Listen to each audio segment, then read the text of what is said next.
Hello, everyone, and welcome to another episode of the Duck Zone. Thank you so much for being here.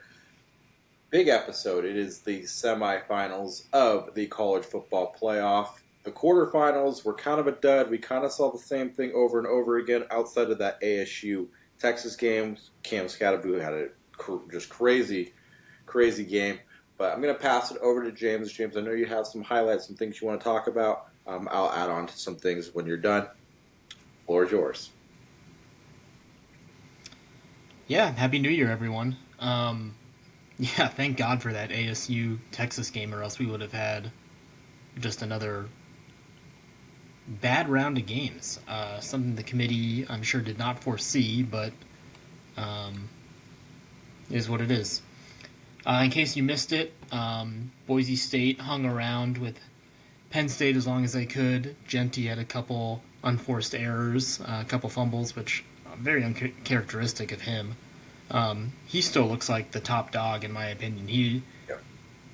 He showed a lot of fight in that game. He didn't rip off some of those, ridiculous runs like he has all year, but he also hasn't faced a Penn State defense either. As you mentioned, ASU almost pulled off their crazy fourth quarter comeback. Shout out to Cam Scatteraboo. That guy's a warrior. My God, he wanted that game so bad.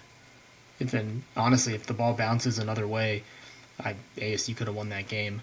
Um, only big takeaway for me from that game was there was a controversial targeting penalty that wasn't called. Whether now that's up for debate. Whether you believe it should have been called or not is what it is. We saw Ohio State absolutely obliterate Oregon. That I did not see coming. That was a Yeah. I mean, I had that game turned off by halftime. I just was like, I was kind of monitoring it on my phone. At that point, it was like, well, hopefully Oregon can bring it back and at least look somewhat normal in the second half.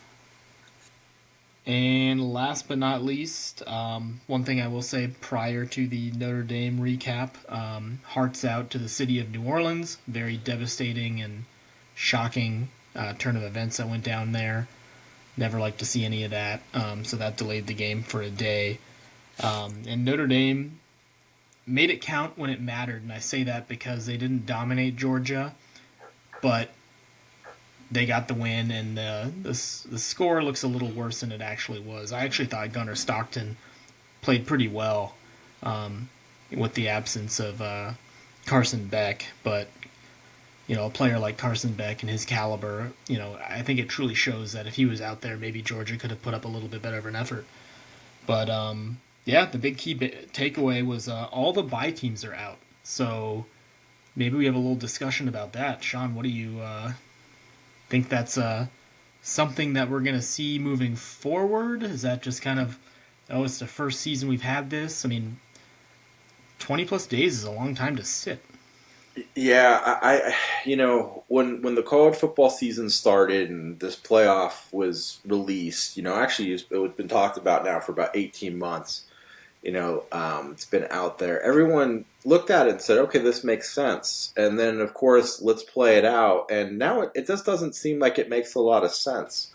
Um, College football, more than any other sport, probably in America right now, the regular season means more than any other that I can think of. What we saw this past week and a half, and even go back to the first round of games, is really belittling the regular season.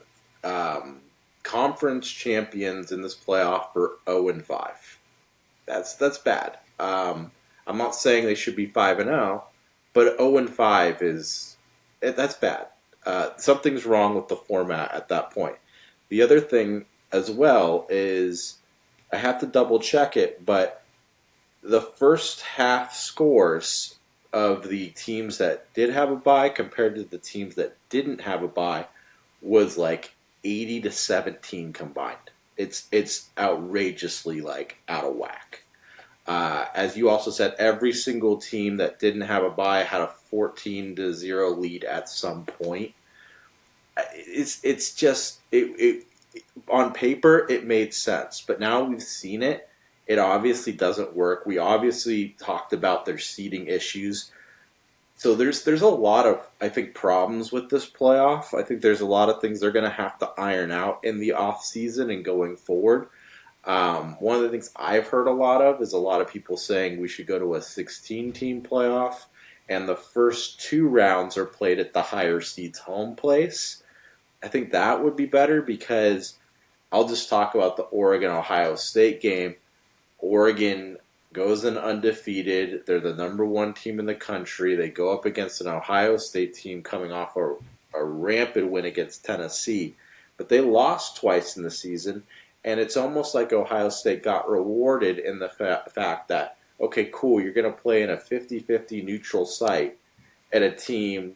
Well, too bad, Oregon, you're 1. Ohio State, you're 8. Too bad. There's no advantage in that case of being the number one seed and going undefeated.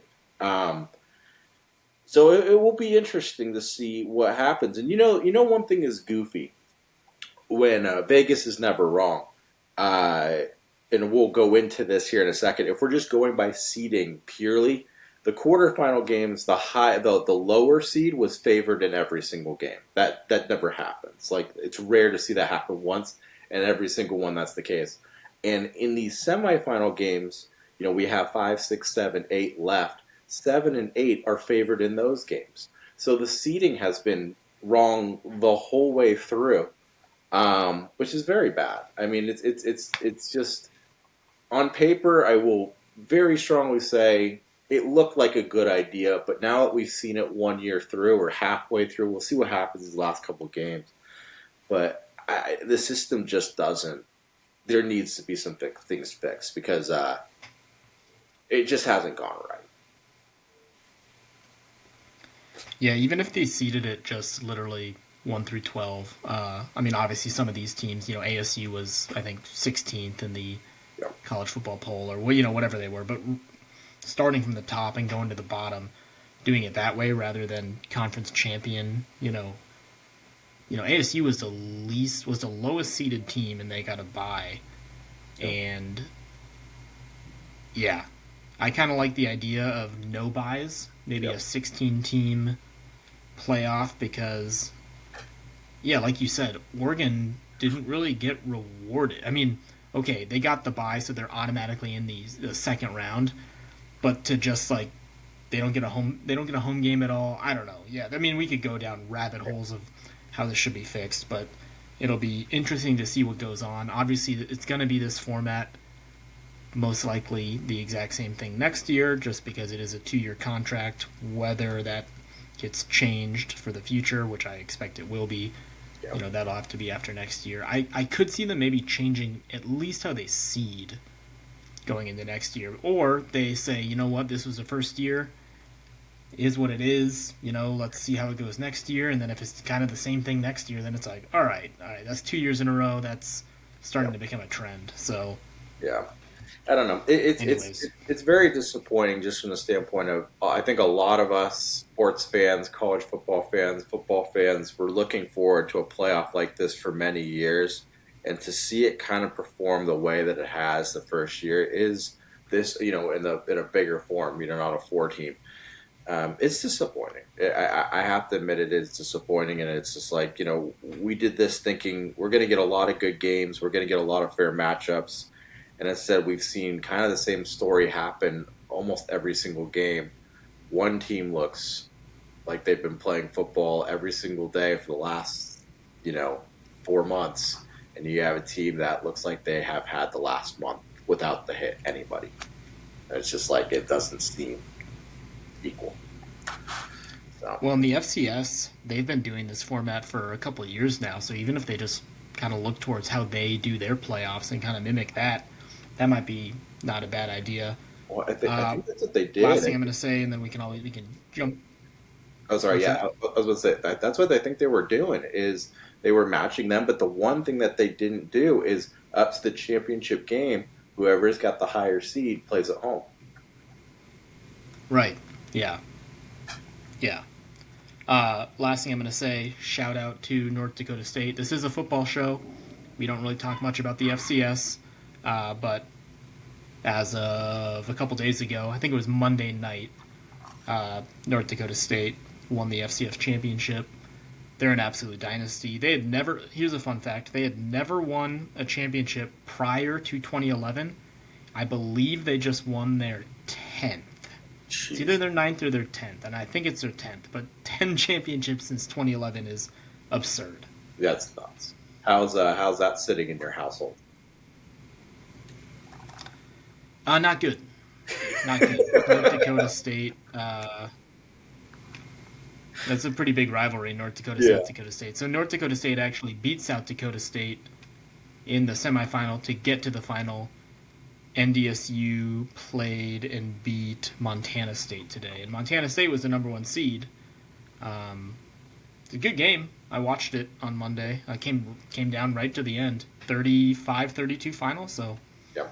It's always fun to watch those just for the aspect of you never know who's going to be transferring into a D1 school. You don't even know who's going to be drafted. Some of these receivers, some of these defensive, especially receivers and defensive backs, a lot of them come from these D2 schools and they turn out to be superstars. So happens more than we well, think. keep an eye on. I don't know if he'll be putting his name in the transfer portal, but Bryce Lance, wide receiver for North Dakota State, younger brother of Trey Lance with the Cowboys. Yeah. He had like an 18 touchdown season. I looked up his stats. He's 6'3". He's a specimen. He's just like his brother. Yeah. Obviously, his brother hasn't really done anything in the NFL, but he's in the NFL, so that says one thing. But his brother's like 6'3", like 210 or something. Big body wide receiver. He's pretty quick. Had like 900 yards. I don't think he quite hit 1,000, but he had like 18 touchdowns. So, Jeez. uh, I think he was a junior. So, perfect example of a player who maybe he'll put himself in the transfer portal and he could go play for West Virginia or Something like that. Arizona State or an Arizona or who knows, maybe even a big time program like an Ohio State or Oregon would even look at someone like him. So yeah, there are some fun players that come out of the FCS. All right. Well, that being said, let's move back to D1 and let's pick some games here. We got two. As I said, we're in the semifinals, and on Thursday night, Orange Bowl is going to be happening. Notre Dame taking on Penn State. Who do you got on Thursday night in the Orange Bowl? Who's going to the national championship? Yeah, this game should be pretty fun. Notre Dame Penn State used to be a pretty big rivalry in a game that would happen, quite frequently. Um, the big keys for me before I pick my winner. Uh, Penn State has a two-headed monster, one pretty really ridiculous 1-2 punch with Singleton and Allen. I'm curious how that run game is against kind of a depleted Notre Dame defensive line. Notre Dame's secondary is elite. I mean, they've lost some guys. I know we talked about their top corner, Ben Morrison, or something like whatever his name is, being out. But they have a freshman cornerback who's come in and just locked guys down. So I don't think it's going to be Penn State and Drew Aller throwing all over Notre Dame. I think Penn State to win this game needs to ground and pound. They have a really good defense, and they need those running backs to come through, which they did against Boise State. But I see this game being kind of a slugfest.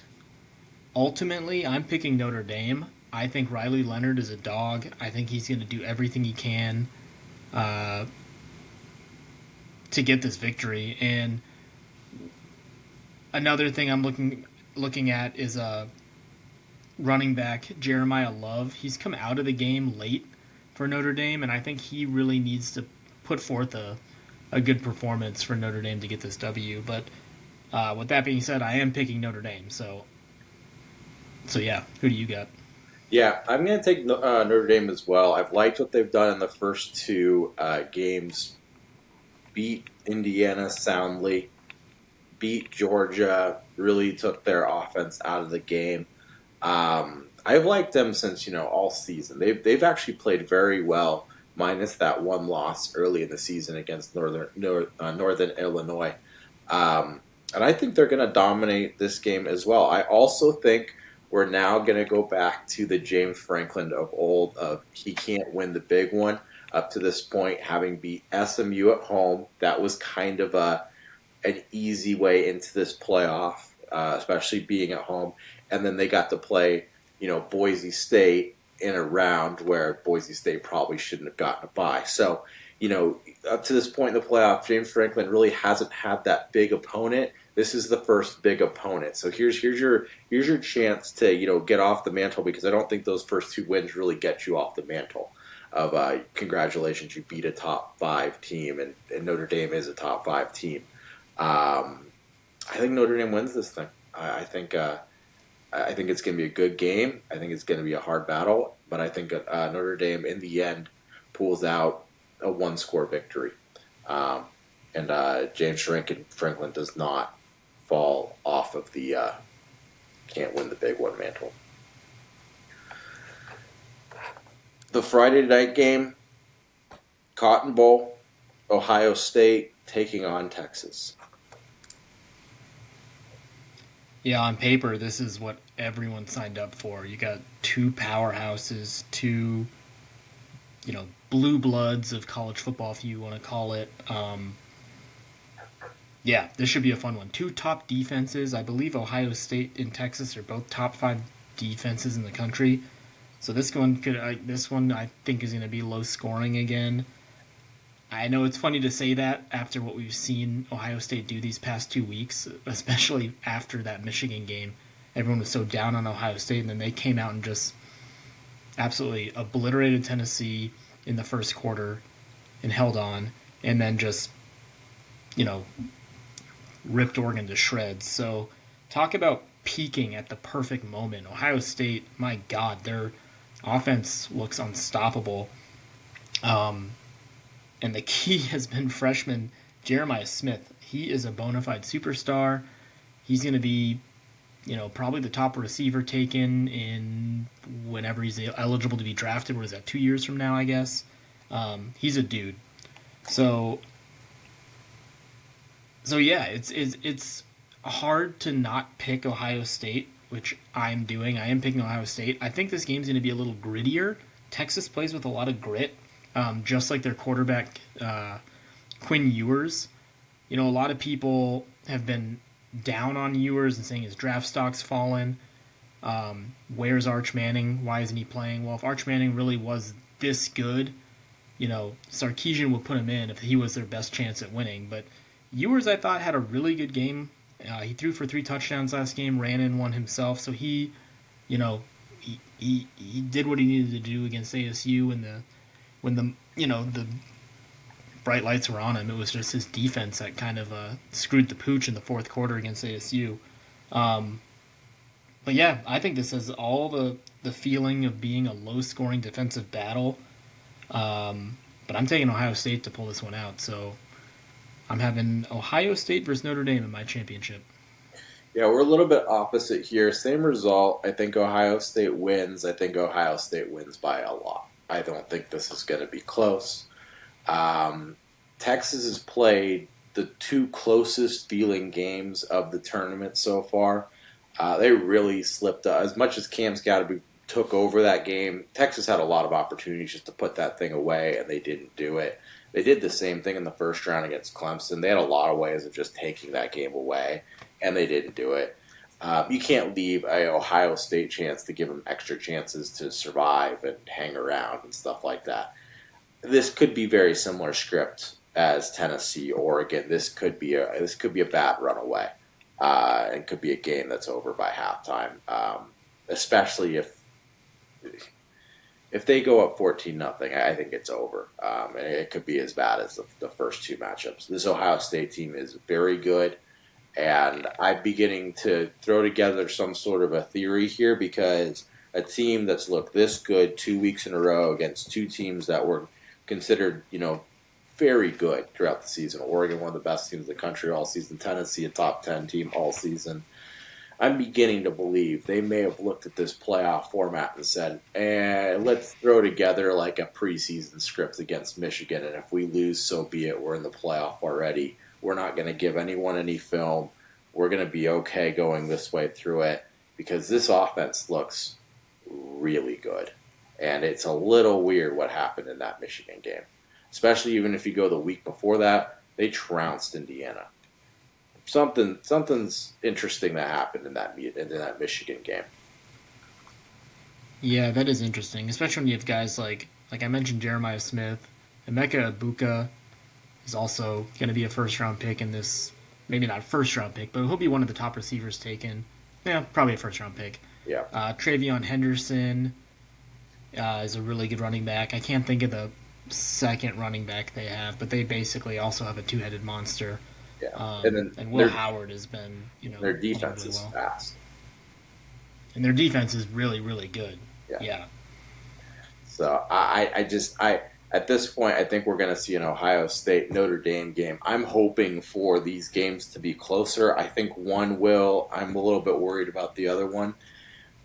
But hey, at least at this point, everyone's played the equal amount of games at the same time for the most part.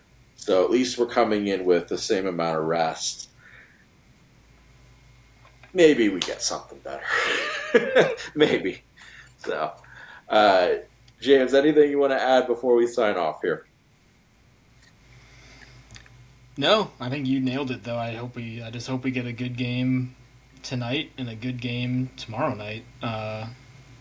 Just from a fan's perspective, I mean, I don't have any dog in the race, so I just want to watch some good football. Sounds good. Well, let's hope we get some good games. Luckily, we are in a 5-day stretch here of great football.